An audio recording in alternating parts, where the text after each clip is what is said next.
नमस्कार दोस्तों, स्वागत है आप सभी का संकल्प स्टडी पॉइंट उत्तराखंड में। तो दोस्तों आज हम बात करेंगे उत्तराखंड कृषि, मिट्टी, पशुपालन एवं सिंचाई। तो ये दोस्तों ये टॉपिक हमारा पहले से चल रहा है और इसमें अभी तक दोस्तों हमने कृषि के बारे में डिटेल में हमने चर्चा की है, मिट्टी के बारे में और साथ ही साथ पशुपालन के बारे में।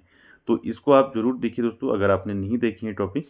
तो आज दोस्तों हम बात करेंगे उत्तराखंड में सिंचाई व्यवस्था। ठीक है, तो उत्तराखंड में सिंचाई व्यवस्था से संबंधित सारे फैक्ट दोस्तों आज की क्लास में हम जानेंगे और डिटेल में हम चर्चा करेंगे दोस्तों।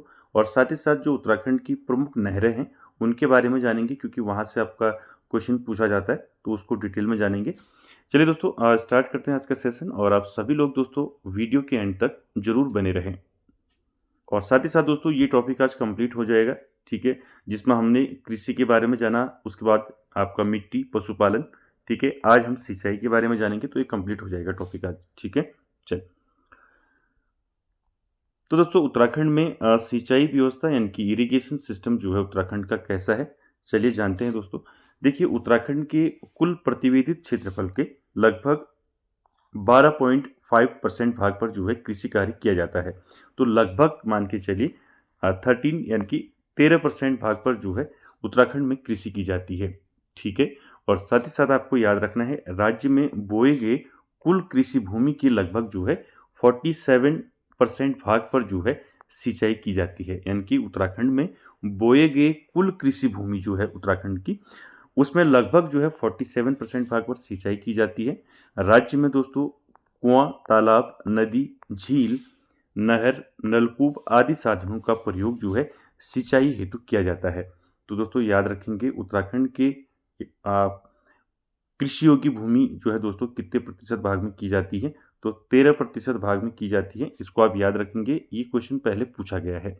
ठीक है, चलिए आगे जानते हैं दोस्तों। गढ़वाल मंडल की कुल सिंचित क्षेत्रफल के लगभग जो है दोस्तों 50.95% भाग पर जो है कुओं, तालाबों, झीलों से सिंचाई की जाती है। बात करें गढ़वाल मंडल की दोस्तों, तो गढ़वाल मंडल के कुल सिंचित क्षेत्रफल के लगभग जो है 50% यानी कि 51% मान के चलिए 51% भाग पर जो है कुओं, तालाबों तथा झीलों से जो है क्या की जाती है, सिंचाई की जाती है। इसको आप याद रखेंगे। यहाँ से 2 पॉइंट आपको याद रखने हैं, ये क्वेश्चन पूछे जाते हैं। राज्य में सर्वाधिक जो है आपका सिंचित क्षेत्र वाला जनपद कौन सा है, अगर आपको पूछा जाता है तो दोस्तों ये उधम सिंह नगर है। और सबसे कम सिंचित क्षेत्र वाला जिला जो है वो कौन सा है, चमोली है। तो ये दोनों चीज आप याद रखेंगे दोस्तों। आपको पूछा जा सकता है कि उत्तराखंड में सर्वाधिक सिंचित क्षेत्र वाला जनपद कौन सा है, तो उधम सिंह नगर है, याद रखेंगे। और सबसे कम सिंचित क्षेत्र वाला जनपद है चमोली। ठीक है, अगला फैक्ट देखिए। सन 1985 में राज्य में लघु सिंचाई योजना के तहत निशुल्क बोरिंग योजना प्रारंभ की गई थी। तो यहाँ से आपका एक क्वेश्चन बनेगा दोस्तों कि उत्तराखंड में लघु सिंचाई योजना के तहत जो है बोरिंग योजना कब प्रारंभ की थी। ठीक है, आपको सीधे भी पूछा जा सकता है बोरिंग योजना जो है उत्तराखंड में कब जो है शुरू हुई। ठीक है, तो याद रखेंगे 1985। ठीक है, 1985 में राज्य में दोस्तों बोरिंग, निशुल्क बोरिंग योजना प्रारंभ की गई। ठीक है, उसके बाद देखिए गढ़वाल मंडल में जो है दोस्तों नलकूपों से जो है आपका 5.57% तथा कुमाऊं मंडल में 44.57% क्षेत्रफल पर जो है सिंचाई की जाती है। यानी कि गढ़वाल मंडल में नलकूपों से अगर बात करें तो नलकूपों से गढ़वाल मंडल में 5.57% भाग पर और कुमाऊं मंडल में 44.57% क्षेत्रफल पर जो है सिंचाई की जाती है। इसको याद रखेंगे। साथ ही साथ दोस्तों जिन क्षेत्रों में नहरों का अभाव होता है वहां नलकूपों का प्रयोग जो है अधिक होता है। ठीक है, ये भी आप साथ में याद रखेंगे। तो दोस्तों यहां से आपको याद रखना है राज्य में सर्वाधिक सिंचित क्षेत्र वाला जनपद कौन सा है, अभी मैंने आपको बताया उधम सिंह नगर है। और सबसे कम सिंचित क्षेत्र वाला जनपद है चमोली। साथ ही साथ आपको याद रखना है उत्तराखंड में कुल क्षेत्रफल के कितने प्रतिशत भाग पर जो है कृषि की जाती है, तो लगभग 13% भाग पर जो है कृषि की जाती है। साथ ही साथ मैंने आपको बताया कि लघु सिंचाई योजना के तहत जो है उत्तराखंड में निशुल्क बोरिंग योजना शुरू की गई। कब की गई, 1985 में। ये सारे फैक्टर आपको याद रखने हैं। उसके बाद देखिए दोस्तों महत्वपूर्ण घटनाएं जो है इंपॉर्टेंट इवेंट्स की बात करें तो इंपॉर्टेंट इवेंट्स दोस्तों आपके जो है इनको भी आप साथ में याद रखेंगे। पहला है देखिए उत्तराखंड में बासमती जोन दून घाटी को कहा जाता है। तो आपको डायरेक्ट यहाँ से क्वेश्चन पूछा जा सकता है कि उत्तराखंड में बासमती जोन किसे कहा जाता है। ठीक, किस घाटी को जो है बासमती जोन के नाम से जाना जाता है, तो दून घाटी को जाना जाता है, इसको याद रखेंगे। दूसरा पॉइंट है कृषि के मामले में सर्वाधिक समृद्धशाली क्षेत्र जो है कौन सा है, वो है आपका तराई भाबर क्षेत्र। ठीक है, अगर बात करें हम कृषि के मामले में यानी कि सर्वाधिक जो समृद्धशाली क्षेत्र है जहाँ सबसे ज़्यादा जो है कृषि कार्य किया जाता है, तो वो है आपका तराई भाबर क्षेत्र। उसके बाद अगला फैक्ट देखिए, राज्य में कृषि योग्य भूमि लगभग कितनी है। मैंने अभी आपको बताया कृषि योग्य भूमि है 13% यानी कि 13%। ये क्वेश्चन पूछा गया है पहले, इसको याद रखेंगे। उत्तराखंड में कृषि एवं पशुपालन में सर्वाधिक योगदान महिलाओं का है। ये मैंने पहले भी बताया है, कितना प्रतिशत है, 60% महिलाओं का योगदान है। इसको भी आप साथ में याद रखेंगे, पूछा जा सकता है आपको। ठीक है, उसके बाद आगे बात करें दोस्तों कि उत्तराखंड में मापतौल हेतु जो है दोस्तों प्रयुक्त साधन कौन कौन से हैं। ठीक है, यानी कि मापन के लिए कौन कौन से साधनों का प्रयोग उत्तराखंड में किया जाता है, तो इनके सबके नाम आपको याद रखना है। ठीक है, आपको ऑप्शन में पूछा जा सकता है। ठीक है, पहला है नाली, दूसरा मण, मुट्ठी, विस्त, जूला, तामी, टका, हड़पी, खुमानी, पिड़ाई, बीसी, मासा, रत्ती, दूण और कुड़ी। तो ये दोस्तों उत्तराखंड में माप तौल हेतु जो है प्रयुक्त साधन है, इनको आप याद रखेंगे, सारे पूछे जा सकते हैं आपको। उसके बाद देखिए उत्तराखंड के गठन की पश्चात जो है उत्तराखंड में उत्पादित होने वाली चाय को जो है कैच ब्रांड से बेचा जाता है। तो ये भी आपको याद रखना है कि उत्तराखंड का जब गठन हुआ 9 नवंबर 2000, उसके बाद उत्पादित जो चाय है उसको जो है दोस्तों कैच ब्रांड से बेचा जाता है, इसको भी याद रखेंगे। क्लियर है, तो ये सारे फैक्टर आपको याद रखना है। उत्तराखंड में बासमती जोन दून घाटी को कहा जाता है और कृषि के मामले में मैंने आपको बताया सर्वाधिक जो समृद्धशाली क्षेत्र है वो तराई भाबर का है और राज्य में कृषि योग्य भूमि लगभग कितनी है, 13% है, इसको भी आप याद रखेंगे।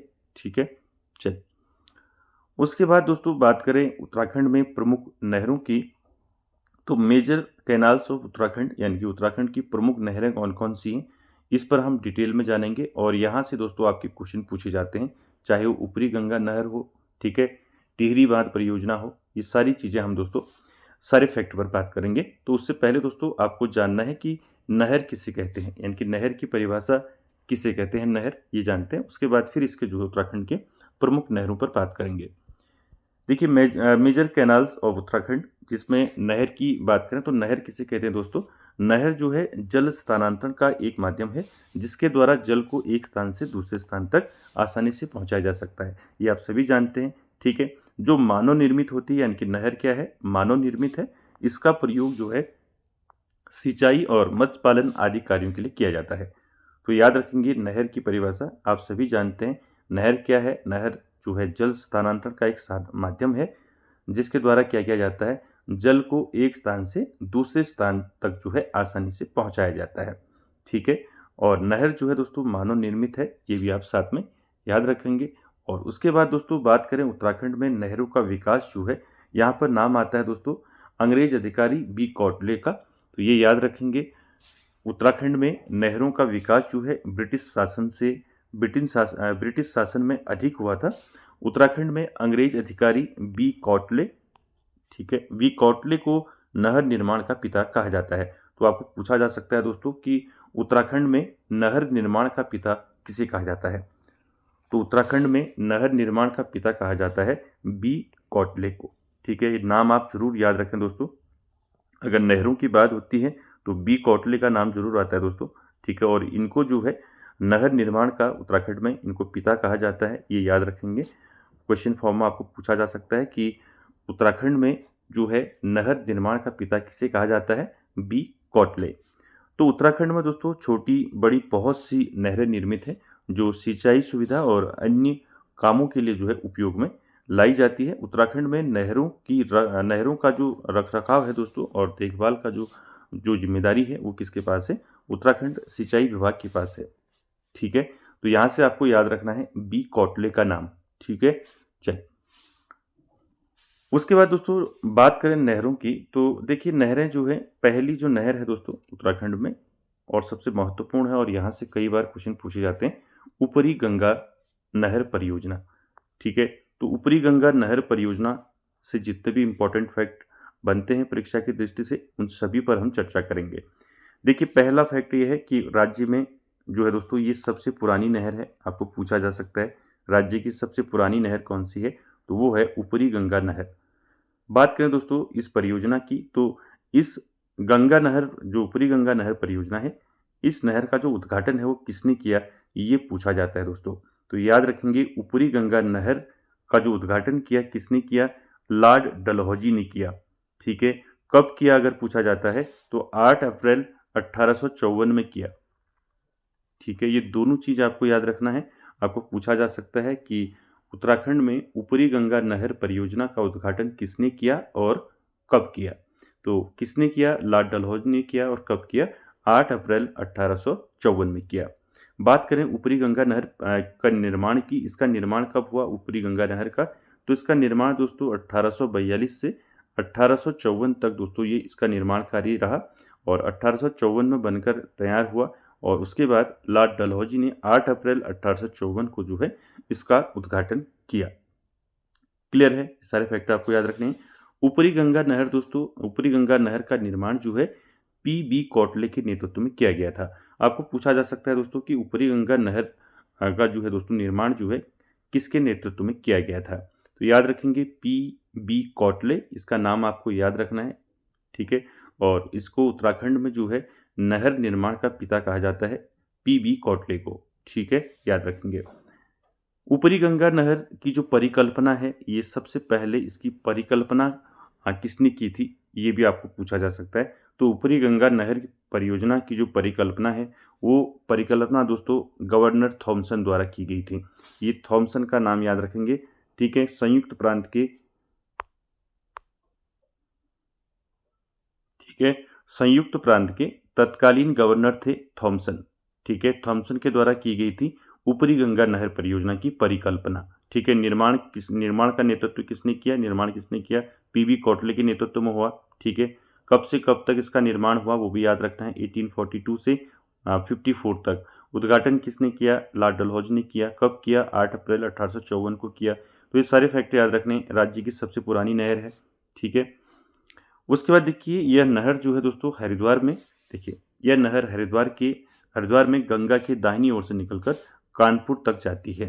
ठीक है, साथ ही साथ आपको याद रखना है कि जो पी.बी. कोटले हैं, जिनको उत्तराखंड का जो है उत्तराखंड का जो है दोस्तों,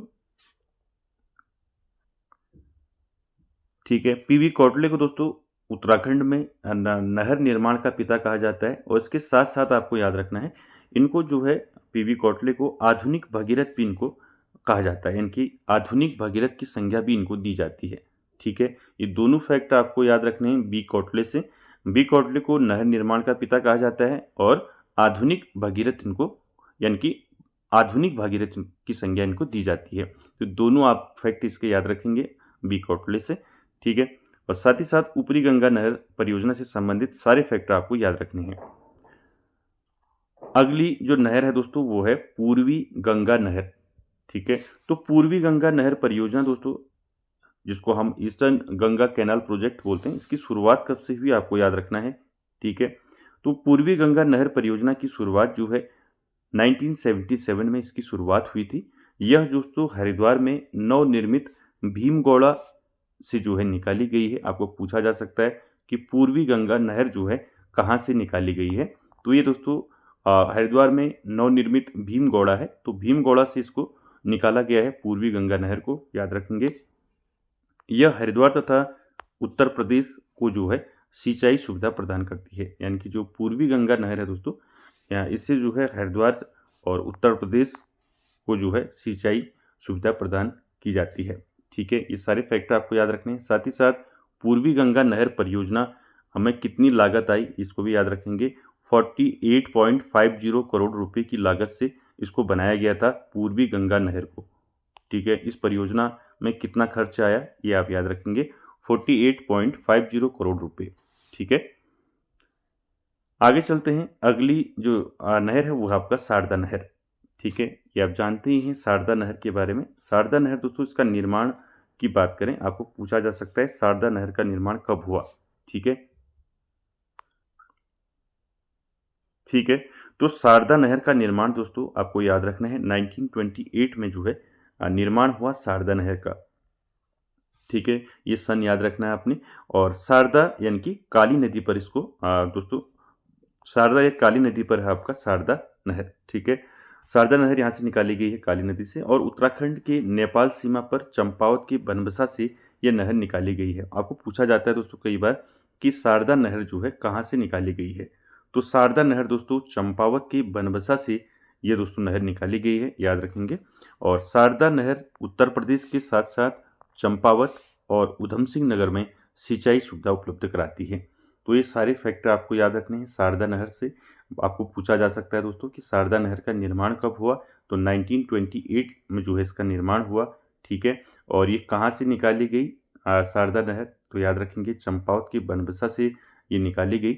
और साथ ही साथ याद रखना है इस नहर से दोस्तों सिंचाई कहाँ कहाँ सिंचाई सुविधा उपलब्ध कराती है शारदा नहर, तो चंपावत, उधम सिंह नगर और उत्तर प्रदेश। ठीक है, याद रखेंगे इसको। इसके बाद जो अगली नहर है दोस्तों वो है रामगंगा नहर। तो रामगंगा नहर देखिए कहाँ है, आपको पूछा जा सकता है, तो पौड़ी में है दोस्तों।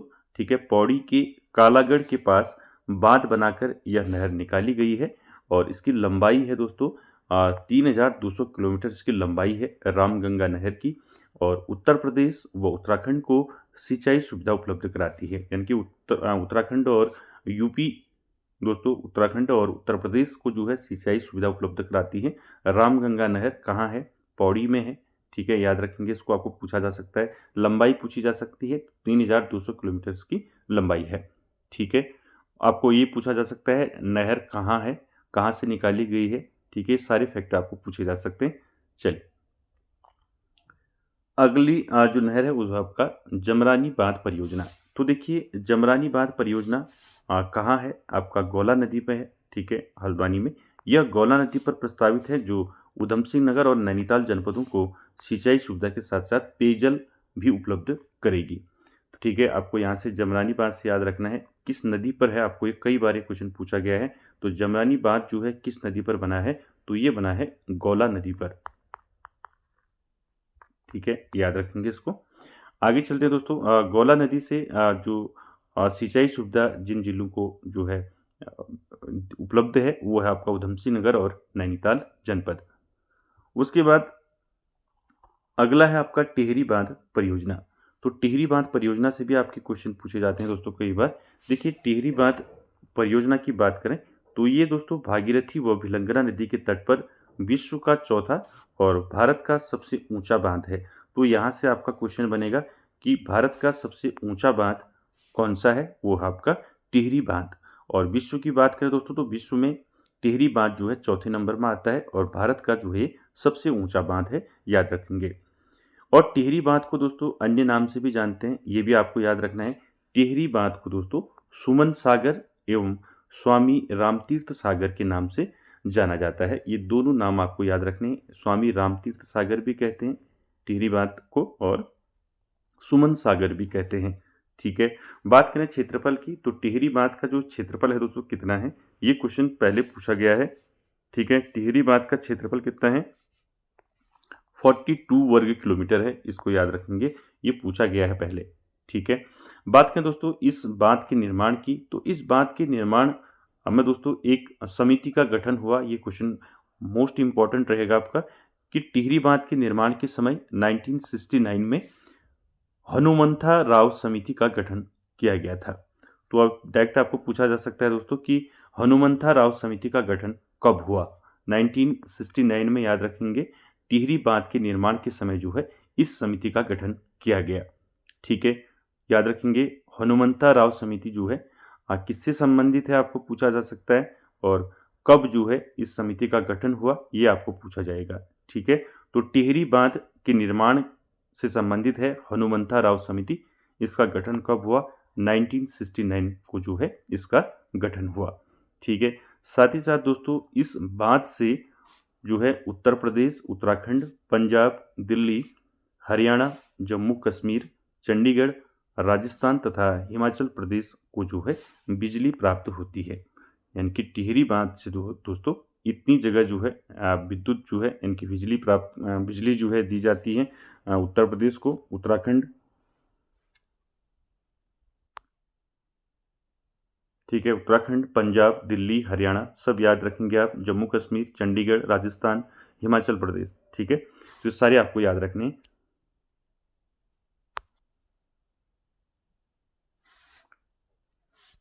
तो दोस्तों टिहरी से आपको याद रखना है, टिहरी बांध से क्या क्या चीज़ें याद रखनी है। टिहरी डैम यानी कि जो टिहरी बांध है ये दोस्तों इसका क्षेत्रफल कितना है आपको याद रखना है, 42 वर्ग किलोमीटर है और ये भारत का सबसे ऊंचा बांध है और विश्व का चौथा। साथ ही साथ दोस्तों भागीरथी व भिलंगना नदी के तट पर बना है टिहरी बांध।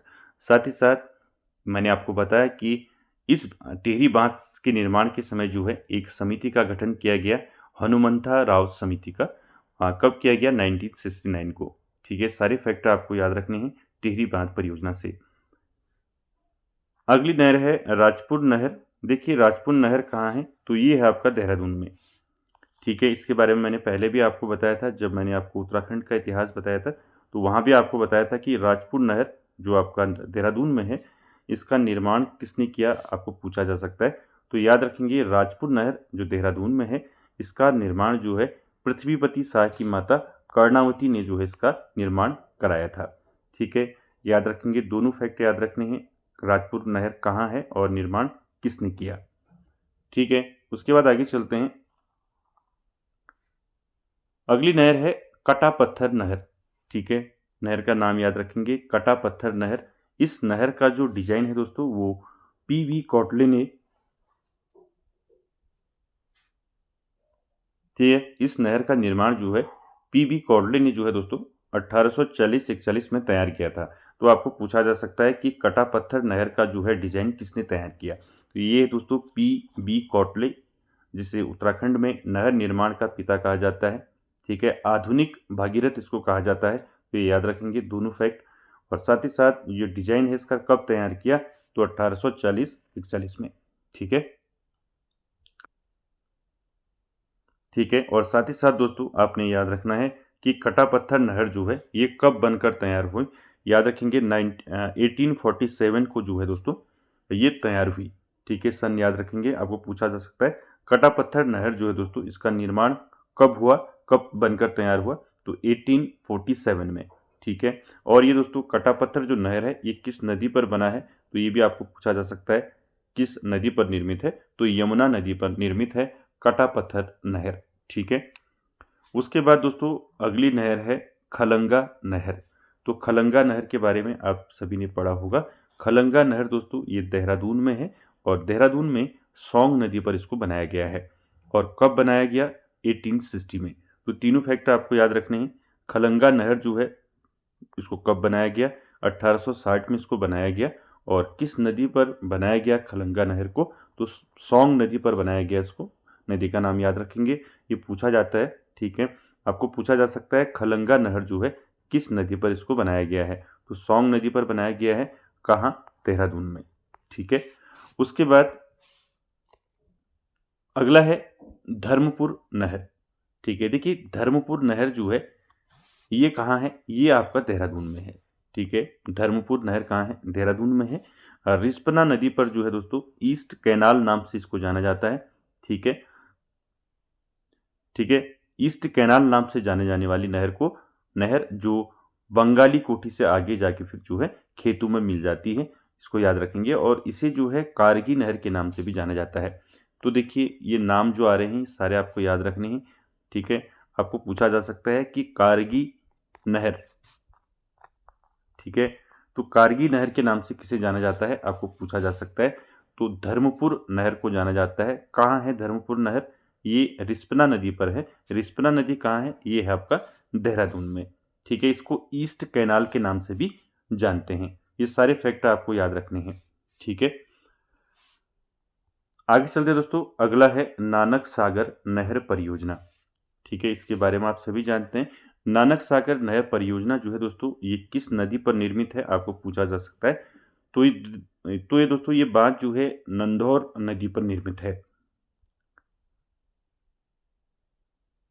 ठीक है, तो याद रखेंगे नानक सागर नहर परियोजना जो है ये नंधौर नदी पर निर्मित है।